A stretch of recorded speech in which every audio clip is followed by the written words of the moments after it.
கைலாயம் நோக்கி வந்தார். கைலாயத்தை வலம் வந்தார். ஆடல் பாடல்களோடு நாரத மகரிஷி எப்போதுமே சதா காலமும் கண்ணனை, பெருமாளை, அந்த ராமனையே துதிக்கின்றவர். இன்றைய தினம் கைலாயம் வருகின்ற பொழுது சிவகோலம் பூண்டு சிவபெருமானை தரிசிப்பதற்காக வந்திருக்கிறார் போலும். அதனாலே சிவநாமம் சொல்லி இங்கு வந்திருக்கிறார். இந்த நாரத மகரிஷியினுடைய வருகை கலகத்திலே ஆரம்பித்தாலும் நன்மையையே பயக்கும் என்பது உலக உண்மை. அந்த வகையில் இங்கு எதற்காக இந்த நாரதர் வந்திருக்கிறார், என்ன கலகத்தை உண்டாக்கப் போகிறார், கலகத்தினூடாக இங்கு என்ன நன்மை பிறக்கப் போகிறது என்பதையெல்லாம் அந்த நாரத மகரிஷியினுடைய வருகையை ஆரம்பத்திலே இருந்து நாம் பார்ப்போம். நாரத மகரிஷி கைலாயத்திற்கு வந்திருக்கிறார். பரம்பொருளை வணங்கினார். அந்த பரம்பொருளிடத்திலே பேச்சு கொடுக்கிறார்.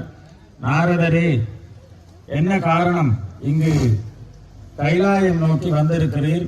அதுவும் பூலோக கைலாயமாக இருக்கக்கூடிய ஐரோப்பிய தேசத்திலே ஜெர்மனி டோட்மூன் ஹொம்புருக் சாந்தநாயகியுடனாய் சந்திரமௌலீஸ்வர பெருமான் என்கின்ற பெயர் தாங்கி நாம் இங்கு எழுந்தருளி இருக்கிறோம். இங்கு என்ன காரணத்திற்காக வருகை தந்திருக்கிறீர்? தென்னாளுடைய சிவனே போற்றி, இந்நாட்டவர்க்கும் இறைவா போற்றி. மூத்த தமிழின் முழுமுதல் கடவுளே, உலகெல்லாம் பறந்து வாடுகின்ற மூத்த இனத்தின் முழுமுதல் கடவுளே, வெட்டிக்கு மண் சுமந்து பிறம்படிபட்டு உலக தத்துவத்திற்கு உலக முழுவதும் தங்களுடைய பார்வையிலே இந்த உலகம் இயங்குகின்றது என்ற ஒரு தத்துவ பொருளை தந்த எம்பெருமானே, கண்டங்கள் கடல்கள் தாண்டி இந்த பூலோகத்திலே வாழுகின்ற எல்லா நாடுகளிலும் தங்களுடைய இந்த உங்களுடைய திருக்கோல காட்சிகளை நாங்கள் காணுகின்றோம். தென்னாடிய சிவனே என்று போற்றப்பட்டாலும் கூட இன்று உலகளாவிய ரீதியிலே மூத்த தமிழோடு முழுமுதல் கடவுளாக உலகமெல்லாம் பறந்து வாழுகின்ற தமிழினத்திற்கு முழுமுதல் கடவுளாக நின்று அருள் பாலிக்கின்ற எம்பெருமானே, இந்த மகா நாரத மகரிஷியின் இந்த மாலை நேர பணிவான வணக்கத்துடன் தங்களை காண வந்துள்ளேன். நல்லது நாரதரே, வரும் வழியிலே எங்கெங்கெல்லாம் சென்று வருகிறேன்? நிச்சயமாக நான் பூலோகத்திலே வருகின்ற பொழுது என் தாயகத்தில் நான் ஒரு தடவை அங்கு தரித்து வந்தேன். அதிலும் சிறப்பாக இந்த பாடல் பெற்ற உங்கள் திருத்தலங்கள் எல்லாம் சென்று வந்தேன். அதிலும் சிறப்பாக திருக்கேதீஸ்வர நாதர் சென்று வந்தேன். அந்த பாலாவிலே குளித்து அங்கு உங்களுக்காக ஒரு அடியவர் எனக்காக ஒரு மாலையை தந்தார். அந்த மாலையை உங்கள் பாதங்களிலே பணிந்து போற்றி அவர் உங்களை எல்லாம் வணங்கி கரிய கரை கண்டன் கண்மேல் ஒரு கண்ணன் வரிய சிறை வண்டு கால் செய்யும் மாதோட்டல் நகரில் பரிய திரை எரிய வரும் பாலாவியின் கரமே தெரியும் மறை வல்லாந்திரு திரு கேதிச்சரத்தானே என்று சொல்லி தங்கள் புகழ் பாடி தங்களை தரிசித்தது அந்த பூலோகத்திலே வருகின்ற பொழுது எனக்கு மிக பெரிய ஒரு வரப்பிரசாதமாக தங்களுடைய அந்த அருள் கிடைத்தது. எனக்கு மிகுந்த ஒரு சந்தோஷத்தை கொடுத்தது. அது மாத்திரமல்லாது நான் வருகின்ற வழியில் இலங்கை திருநாட்டிலே பல திருக்கோயில்களை சந்தித்தேன். போய் வணங்கி வந்தேன். அங்கு எல்லாம் நிறைந்த பக்திமான்களும் நிறைந்த கோயில்களும் எங்கும் ஒரே கோயில் மயமாகவும் திருவிழா கோலமாகவும் காட்சி தந்து எங்கும் பக்திமயமாக சைவமும் தமிழும் அங்கு தலை தோங்குகின்ற ஒரு பெரிய ஒரு சிறப்பான விஷயத்தை நான் தரிசித்து வந்தேன் சுவாமிகளே. நல்லது. அங்கு வேறு என்னெல்லாம் பார்த்தேன்? நாம் அறிகிறோம், சைவத்தை முழுமையாக சைவ மக்கள் கடைபிடிக்கிறார்களா? சில சமயத்திலே புலால் உண்ணுகிறார்கள், உயிர் கொலை செய்கிறார்கள், சிவதீட்சை பெறுகிறார்கள் இல்லை என்றெல்லாம் அறிகிறோம். அந்த தர்மங்கள் எல்லாம் அங்கு எப்படி இருக்கிறது நாரதரே? சரியான கேள்வி, பதில் சொல்ல முடியாத கேள்வி என்னுடன் கேட்டுள்ளீர்கள். நிச்சயமாக நீங்கள் கேட்ட அந்த கேள்விக்கான பதில் உங்களிடமே தான் இருக்கின்றது. எங்களுடைய மக்கள், அதாவது சைவத்தையும் தமிழையும் வளர்த்தாலும் கூட அந்த புலால் உண்ணுதல் என்ற ஒரு சடங்கில் இருந்து இன்னும் அவர்கள் மீளவில்லை. அந்த புலால் உண்ணுதலை அங்கு காலப்போக்கிலே அது குறைந்தாலும் கூட அந்த புலால் உண்ணுதல் என்ற அந்த வழக்காறு, அந்த பண்பாடு, அந்த பழக்க வழக்கங்கள் இன்றும் நம்மவர் மத்தியிலே ஓடிக்கொண்டுதான் இருக்கின்றது. அவற்றை மாற்ற முடியாது. சுவாமிகளே, சிவதீட்சை பெற்று சிவ வழிபாடு செய்கிறார்களே சைவ பெருமக்கள், அந்த சிவதீட்சையை மேலும் நீர் அங்கு செல்லுகின்ற பொழுது, நீர் தானே திரிலோக சஞ்சாரி ஆயிற்றே, செல்லுகின்ற பொழுதெல்லாம் எங்கெங்கெல்லாம் சைவர்கள் வாழ்கிறார்களோ சிறார்களில் இருந்து பெரியவர்கள் வரை முழுமையாக சிவமாக எல்லாவற்றையும் சிவமயமாக்க ஆக்க வேண்டியது உங்களுடைய கடமை. அதையும் நீர் அங்கு நிலைநாட்ட வேண்டும். நிச்சயமாக அந்த சிவ தீட்சை என்பது சைவ சமயங்களுக்கு ஒரு, அதாவது ஒரு தீட்சை. சைவ சமயத்தவர் என்பவர்கள் சமய தீட்சை பெற்றவர்களாக இருக்க வேண்டும் என்பது எங்களது சைவ கோட்பாடு. அதிலும் சிறப்பாக இன்றும் பாடசாலைகளிலும் கோயில்களிலும் அந்த சிவதீட்சைகள் நடைபெற்றுக் கொண்டுதான் இருக்கின்றன.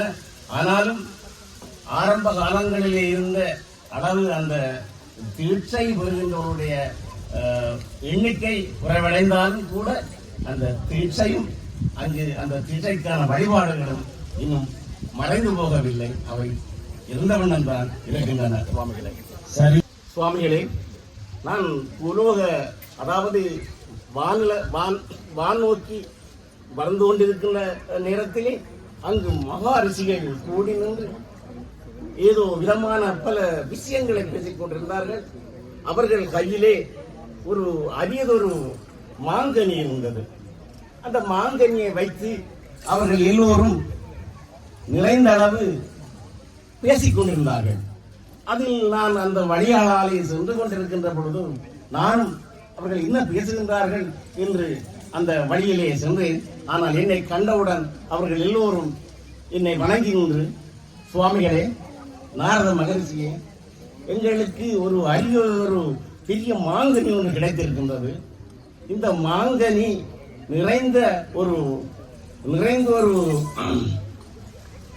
நிறைந்த வித்தியாசமான ஒரு மாங்கனி. இந்த மாங்கனியை ஒருவர் தான் உண்ண வேண்டும், பகிர்ந்துண்ணக்கூடாது. அப்படி பல விஷயங்களை அவர்கள் எல்லோரும் பேசி என்னிடம் அந்த ரிஷிகள் ஓடி வந்து, சுவாமிகளே, இந்த மாங்கனி உங்களுக்குரியது, இந்த மாங்கனியை நீங்களே பெற்றுக் கொள்ளுங்கள் என்று என் கையிலே தந்தார்கள். நான் யோசித்தேன், என்ன செய்யலாம்? இந்த மாங்கனிக்கு ஒரு வரலாறு செய்ய வேண்டும், வரலாற்ற வேண்டும்.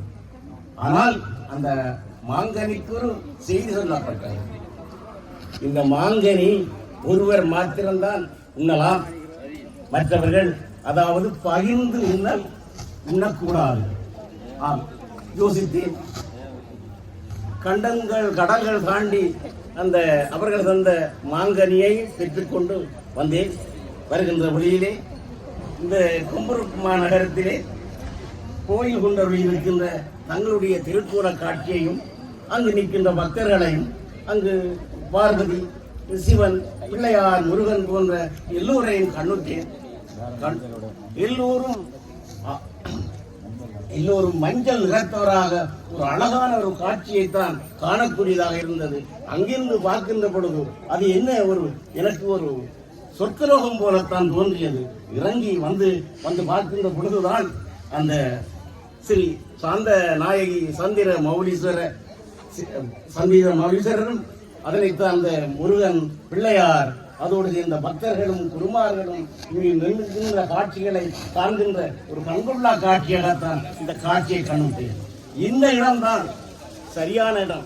இந்த மாங்கனியை நான் கொண்டு இருக்கின்றேன். இந்த மாங்கனியை கொண்டு வந்த இடம் சரியான இடம்தான் என்று சொல்லி தங்களிடம் இந்த மாங்கனியை தருவதற்காக வந்துள்ளேன் சுவாமி. ஆனாலும் இந்த மாங்கனிக்கான வரலாறு ஒன்று உண்டு. அந்த மாங்கனி எப்பொழுதும் இருவர் பகிர்ந்துண்ணக்கூடாது. ஒருவர் மாத்திரம்தான் இந்த மாங்கனியை உண்ண வேண்டும். அதன் காரணமாக இந்த சக்தி வாய்ந்த அதிசக்தி வாய்ந்த இந்த மாங்கனியை தங்களிடம் தருவதற்காக வந்துள்ளேன் சுவாமி. பெற்றுக்கொள்ளுங்கள். நல்லது நாரதரே, தமது வாக்குப்படியே யாவும் ஆகட்டும். இதை வைத்து ஒரு திருவிளையாடலை உலக வரலாறையே நாம் ஏற்படுத்துவோம். நல்லது. ஹர நம பார்வதீபதையே.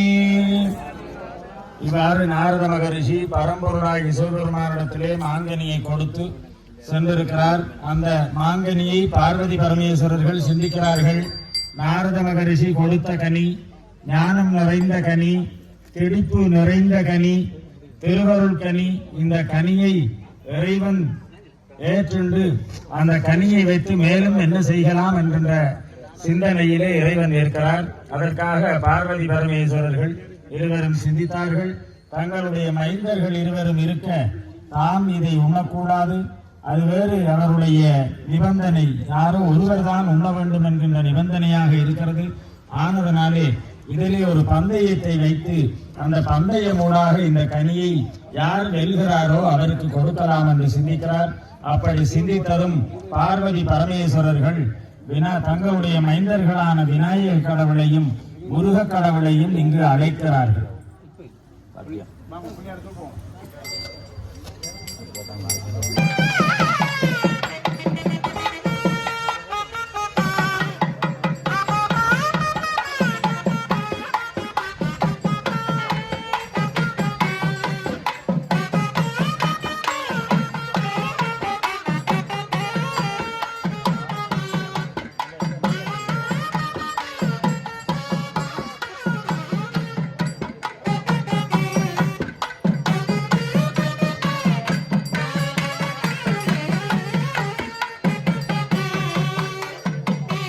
யாராவது ஒருவரே உண்ண வேண்டும் என்கின்ற தகவலையும் சொல்லி, அதனாலே இந்த மாங்கனியை நாம் யாருக்கு கொடுப்பது என்று சங்கடமாக இருக்கிறது. இதிலாக ஒரு பந்தயம் வைத்திருக்கிறோம். முதலில் உலகை சுற்றி யார் வென்று வருகிறாரோ அவருக்கு இந்த மாங்கனி வெற்றி பரிசாக வழங்கப்படும் என்று. அந்த கைலாய மலையை உலகத்துக்கு அடையாளப்படுவது.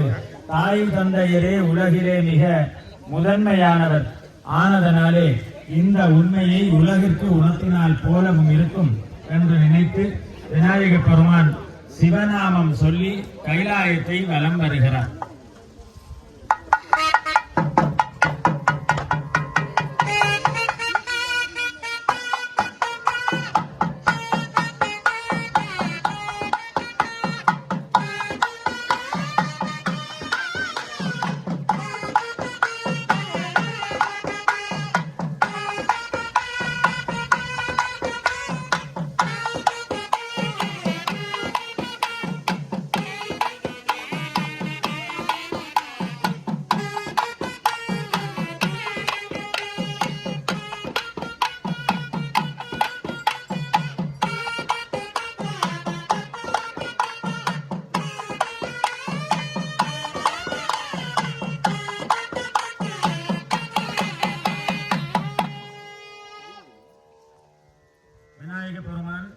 சிவநாமம் சொல்லி கைலாயத்தை வலம் வந்தார்.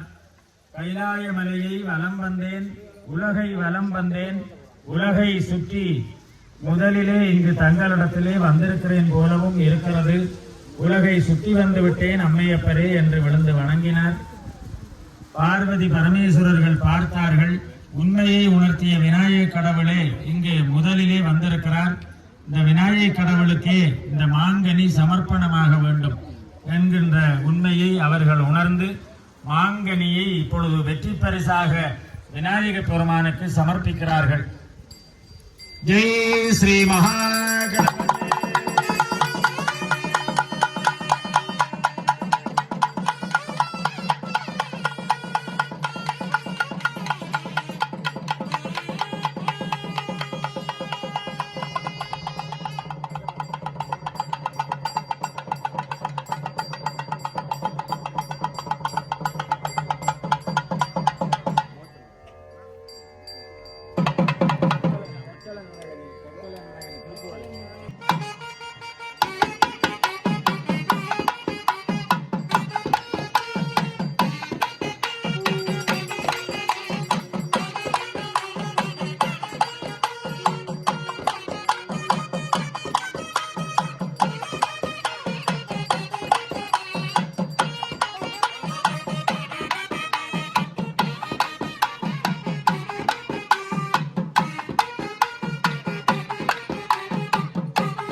உலகை சுற்றி தன்னுடைய பயணத்தை முடித்து கைலாயத்திற்கு வருகிறார். உலகை சுற்றி வந்தேன் என்று அம்மையப்பரை வணங்குகிறார். இங்கு பார்க்கிறார், அண்ணனை காணோம், அண்ணன் இன்னும் வந்து சேரவில்லை போலும் என்று நினைக்கிறார். உடனே பார்க்கிறார், தாய் தந்தையரிடத்திலே இருந்த வெற்றி பரிசையும் காணோம். முருக கடவுளுக்கு ஒரு சந்தேகம் வருகிறது. நான் தான் அம்மையப்பரே உலகை முதலிலே சுற்றி தங்களிடம் வந்திருக்கிறேன். பறந்து விரிந்த இந்த உலகை நான் மிக விரைவாக சுற்றி வந்திருக்கிறேன். கண்டங்கள் 5ஐயும் வலம் வந்திருக்கிறேன் என்று இறைவனிடத்திலே கூறுகிறார். இறைவன் அதற்கு பதில் சொல்லுகிறார், அம்மையப்பரே உலகு என்கின்ற உண்மையையும் கைலாயத்தை ஒருமுறை வலம் வந்தால் உலகம் முழுவதையும் சுற்றி வந்ததற்கு சமானம் என்பதனையும் உன்னுடைய அண்ணன் உணர்த்தி கைலாயத்தை வலம் வந்து தன்னுடைய வெற்றியை நிலைநாட்டி வெற்றி பரிசை உன்னுடைய அண்ணன் பெற்றுக்கொண்டான் என்கின்ற செய்தியை முருக கடவுளிடத்திலே அறிவிக்கிறார். தந்தையர்கள் சமாதானம் கூறுகிறார்கள். வெற்றி தோல்வி என்பது உலகிலே சகஜம். தோற்றவன் நாளை வெல்வான். நீ கவலைப்படாதே. உன்னிடத்திலே இருந்துதான் ஒரு பெரிய சரித்திரமே ஆரம்பிக்கிறது. நீதான் உலகிற்கு பறந்து விரிந்த உலகு உலகளாவிய ரீதியிலே பறந்து விரிந்த சிந்தனையை நீ நிலைநாட்டி இருக்கிறாய். ஆன்மாக்களிடத்திலே பரந்த சிந்தனையையும் பரந்த எண்ணங்களையும் நிலைநாட்டி இருக்கிறாய். ஆனால் அதனாலே நீ பெரியவன், நீ வென்றவன், நீ ஒன்றும் சளைத்தவன் அல்ல. உனக்கெல்லாம் தேவசேனையே உன் பக்கம் நிற்கிறது என்றெல்லாம் சமாதானம் கூறுகிறான். அப்படி சமாதானம் கூறியும் அந்த முருகக்கடவுள் கேட்பதாக இல்லை. தான் இனிமேல் இந்த கல்யாண கோலத்திலே இருக்க போறது இல்லை. தான் அழகன் என்கின்ற பெயரோடு இனி இருக்க போவது இல்லை. தனக்கு இவையெல்லாம் தேவையில்லை. தான் ஆண்டியாக போகிறேன் என்று முருகக்கடவுள் அறிவிக்கிறார். அவளை இப்படி தனிய விடக்கூடாது, எப்படியாவது சமாதானம் செய்ய வேண்டும். கைலாயத்திற்கு இங்கு அவ்வை வருகிறாள். அவ்வை வந்து முருகக்கடவுளுக்கு சமாதானம் சொல்லுகிறாள். என்ன சொல்லுகிறாள் என்று பார்ப்போம். எல்லோருக்கும் தெரிந்த பழகிய அவ்வையாக இருக்கிறது. இங்கு புதுமுகமாக இல்லை. நாம் எல்லோரும் நித்தம் பார்க்கிற அவ்வை. அந்த அவ்வையினுடைய பேச்சை கேட்போம்.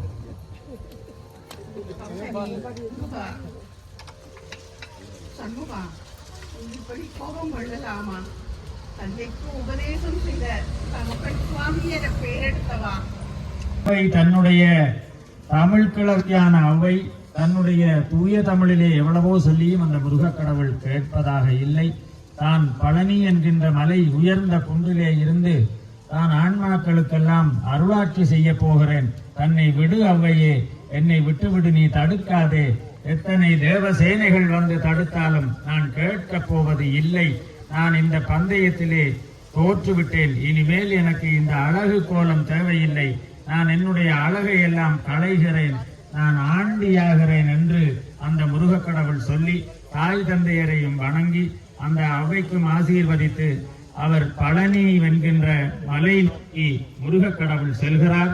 அந்த சமயத்திலே பழனி சம்பந்தமான பதிகங்களை எல்லாம் அருளாளர்கள் பாடியது போல இங்கு இசைக்கிறார்கள்.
என்றும் அருள் சுரந்தே காக்கும் அனுகூலன்.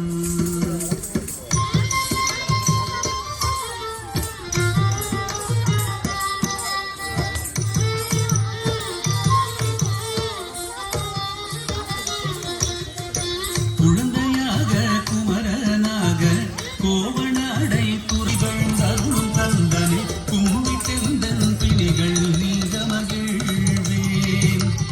உள்ள குமுறலோய்தே நல்ல வழி செல்வேன்.